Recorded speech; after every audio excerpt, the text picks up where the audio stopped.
Kuat Ma'ruf kecerdasannya tergolong di bawah rata-rata dibanding populasi orang seusianya.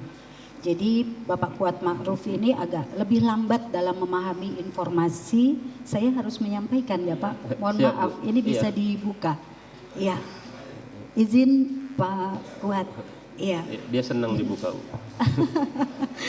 Iya, jadi lebih lambat di dalam memahami informasi dan menyesuaikan diri dari tuntutan lingkungan, tetapi memiliki potensi untuk memahami keadaan di lingkungan sekitarnya melalui nilai-nilai moral yang dia yakini dan melalui kebiasaan-kebiasaan yang dia alami.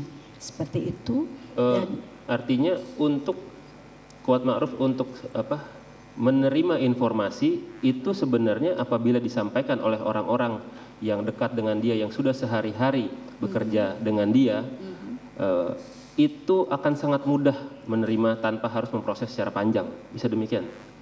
Saya agak kurang paham dengan pertanyaannya.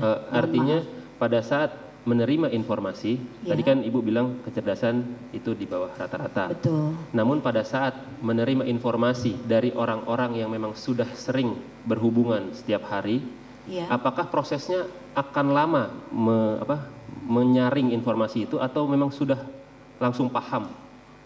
Belum tentu langsung paham, Belum tetapi tentu. mengandalkan kebiasaan, pola-pola kebiasaan yang dia pahami, dan kemudian mengandalkan value atau nilai-nilai moral yang dimiliki. Jadi ini pemahaman moralnya baik. Kepatuhan untuk Bapak terhadap otoritas tinggi? Kepatuhan otoritasnya cukup. Cukup. Iya. Oke. Sebentar Pak, saya lihat data. Jadi pada Bapak Kuat Ma'ruf ini tidak mudah disugesti. Kepatuhannya tinggi. Kepatuhannya tinggi. Iya, tetapi tidak mudah disugesti. Oke.